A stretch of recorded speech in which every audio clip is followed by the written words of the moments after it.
வணக்கம் நண்பர்களே, முக்கியமான டாப்பிக்கை இந்த பதிவில் பார்க்க போகிறோம். என்ன டாபிக்னா, ஜி.ஆர். சுவாமிநாதன் அவர்களை பதவியை விட்டு எப்படியாவது தூக்கிடணும் அப்படின்னு இம்பீச்மெண்ட் மோஷனை கொண்டு வர நோட்டீஸ் கொடுத்துருக்காங்கல்ல. 120 இண்டி கூட்டணி எம்பிக்கள் கையெழுத்து போட்டு நம்ம சொல்கிறோம், டெஃபினட்டாக இம்பீச்மெண்ட் மோஷன் சக்ஸஸ் ஆகாது.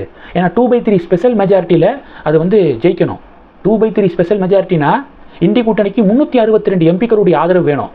362 எம்பிக்கள் இந்த மோஷனுக்கு சப்போர்ட் பண்ணாதான் ஜிஆர்எஸை பதவி நீக்கம் செய்ய முடியும். இண்டி கூட்டணிக்கு இருக்கிறது 240 சொச்சம் தான், 240 எம்பிக்கள் தான் இருக்காங்க. எப்படி 362 எம்பிக்கள் ஓட்டு போடுவாங்க ஃபேவரா அப்படின்னு சொல்லிட்டு நம்ம இதுக்கு முன்னாடி போட்ட வீடியோவில் நம்ம தெளிவாக சொல்லியிருந்தோம். இப்போது திமுக காங்கிரஸ் கட்சியை சேர்ந்தவர்கள் ஒரு விளக்கம் கொடுக்குறாங்க. டெஃபினட்டாக இந்த இம்பீச்மெண்ட் மோஷன் ஃப்ளாப் ஆகும் அப்படின்னு தெரிஞ்சு தான் நாங்கள் இதை கொண்டு வரோம். இதுக்கு பின்னாடி ஸ்டாலின் அவர்களுடைய ஒரு பெரிய மாஸ்டர் பிளான் இருக்குது அப்படின்னு திமுகவினர் சில பேர் விளக்கம் கொடுக்குறாங்க. முதல்ல என்ன மாஸ்டர் பிளான் அப்படிங்கிறத பார்த்துடலாம். அதன் பிறகு அது மாஸ்டர் பிளானா இல்லை வேஸ்ட் பிளானா அப்படிங்கிறத நம்ம லாஸ்ட் கிளைமேக்ஸில் பார்க்கலாம். ஏன்னா இந்த இம்பீச்மெண்ட் மோஷனுடைய ப்ராசஸ் என்ன அப்படிங்கிறது உங்களுக்கு தெரியும். முதல்ல நோட்டீஸ் கொடுக்கணும், லோக்சபாலையும் ராஜ்யசபாலையும். லோக்சபாவுக்கு 100 எம்பிக்களுடைய சைன் இருக்கணும், ராஜ்யசபாவுக்கு 50 எம்பிக்களுடைய சைன் இருக்கணும். இது முதல் ஸ்டேஜ். ரெண்டாவது ஸ்டேஜ், 3 பேர் கொண்ட ஒரு பேனல் இந்த விவகாரத்தை பற்றி விசாரிப்பாங்க. இந்த விவகாரத்தை விசாரித்து அந்த 3 பேர் கொண்ட பேனல் அனுமதி கொடுத்தாதான் டிபேட்டை நோக்கியே இந்த ஸ்டேஜ் நகரும். அந்த 3 பேர் கொண்ட பேனல் யார்? சுப்ரீம் கோர்ட் நீதிபதி, ஹை கோர்ட்டுடைய சீஃப் ஜஸ்டிஸு, ஸ்பெஷல் ஜூரிஸ்ட்டு. இந்த 3 பேர் கொண்ட கமிட்டி தான் விசாரிப்பாங்க. விசாரித்து இம்பீச்மெண்ட் மோஷனுக்கு ஓகே சொன்னால் ஓட்டெடுப்பு நடக்கும். இல்லை இது அரசியலுக்காக பண்ணுறாங்க அப்படின்னு சொல்லிட்டாங்கன்னா அந்த இடத்துலையே ஸ்டாப் ஆயிரும், ஓட்டெடுப்புக்கு கூட நகராது. இது ரெண்டாவது ஸ்டேஜ். மூணாவது ஸ்டேஜ் தான் ஓட்டெடுப்பு, 2/3 ஸ்பெஷல் மெஜாரிட்டி. நாலாவது ஸ்டேஜ் குடியரசுத் தலைவருடைய ஒப்புதல். இந்த 4 ஸ்டேஜ் இருக்குது.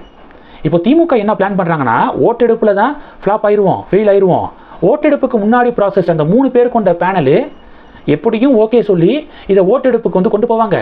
அந்த 3 பேர் கொண்ட பேனலில் சுப்ரீம் கோர்ட் நீதிபதி, ஹைகோர்ட்டுடைய தலைமை நீதிபதியெல்லாம் இருப்பாங்க. அவங்க ஓகே சொன்னால் இதை வச்சு மக்கள்கிட்ட கொண்டு போய் சேர்த்துடலாம். பாருங்கள், அந்த பேனலே இண்டி கூட்டணியுடைய முயற்சிக்கு ஓகே சொல்லிருச்சு, ஆமாம் இதில் ஏதோ பிரச்சனை இருக்குது அப்படின்னு சொல்லிட்டு அந்த 3 பேர் கொண்ட கமிட்டி ஒத்துக்கிச்சு பாருங்க அப்படின்னு சொல்லிட்டு இதை மக்கள்கிட்ட பிரபலப்படுத்தி இண்டி கூட்டணிக்கு இது வெற்றி மாதிரி ஒரு கட்டமைப்பை உருவாக்கலாம் அப்படிங்கிறதான் ஸ்டாலின் அவர்களுடைய திட்டமா. இதுதான் திமுகவினர் மாஸ்டர் பிளான் அப்படின்னு சொல்லிட்டு எழுதிக்கு இருக்காங்க. என்னுடைய கணிப்பு என்ன தெரியுமா? 3 பேர் கொண்ட கமிட்டியே ஃபுல் ஸ்டாப் வச்சுருவாங்க, செல்லுபடி ஆகாது அப்படின்னு சொல்லிட்டு ஃபுல் ஸ்டாப் வச்சுருவாங்க. இண்டி கூட்டணிக்கு என்ன ஒரு பெரிய நம்பிக்கைனா, இதுவரைக்கும் ஒரு 5 நீதிபதிகளுக்கு எதிராக இம்பீச்மெண்ட் மோஷன் பாராளுமன்றத்தில் விவாதிக்கப்பட்டிருக்கு. ஓட்டெடுப்பில் எதுவுமே சக்ஸஸ் ஆகலை. ஆனால் இந்த 5 நீதிபதிகளுக்கு எதிரான இம்பீச்மெண்ட் மோஷனில் அந்த 3 பேர் கமிட்டி ஓகே சொல்லி ஓட்டெடுப்பு வரைக்கும் போயிருக்குல்ல, அது மாதிரி ஜிஆர்எஸ்க்கு எதிரான இம்பீச்மெண்ட் மோஷன்லையும் நடக்கும்.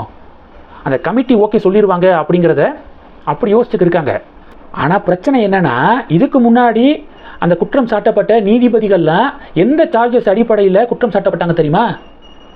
மிஸ் அப்ராப்ரியேஷன் ஆஃப் ஃபண்ட்ஸ் அப்படிங்கிற அந்த கேட்டகரிக்கு கீழே குற்றம் சாட்டப்பட்டாங்க. அதனால அந்த 3 பேர் கொண்ட கமிட்டி ஓகே இதை ஓட்டெடுப்புக்கு நகர்த்தலாம் அப்படின்னு சொல்லிட்டு கிரீன் சிக்னல் கொடுத்துருக்கு. ஆனால் இங்கே ஜிஆர்எஸ் விவகாரமே டோட்டலாக வேற. அவர் அரசியலமைப்பு சட்டப்படி ஒரு தீர்ப்பு கொடுத்துருக்காரு. இந்த தீர்ப்பு இண்டி கூட்டணிக்கு உடன்பாடாக இல்லை அப்படிங்கிறதுக்காக அவரை பதவி நீக்கம் செய்ய துடிக்கிறாங்க. பிறகு எப்படி அந்த 3 பேர் கொண்ட கமிட்டி இதுக்கு ஓகே சொல்லுவாங்க? அதனால் என்னுடைய கணிப்புப்படி அந்த 3 பேர் கொண்ட கமிட்டி ஸ்டேஜிலேயே இண்டி கூட்டணியுடைய முயற்சிக்கு ஃபுல் ஸ்டாப் வைக்கப்படும் அப்படிங்கிறதான் என்னுடைய பார்வை. உங்களுடைய கணிப்பு என்ன? மறக்காமல் கமெண்ட் பண்ணுங்கள்.